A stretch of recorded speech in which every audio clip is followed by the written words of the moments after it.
Here's the easiest way to join two hoses. First, we tried cutting and joining them, but it didn't work.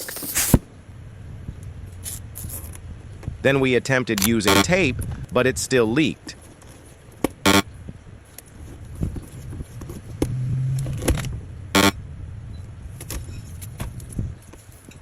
The most effective method is placing a screw at the end of the hose, heating it to soften, and securing it with a string. Finally, add the other hose for a solid connection. That's it.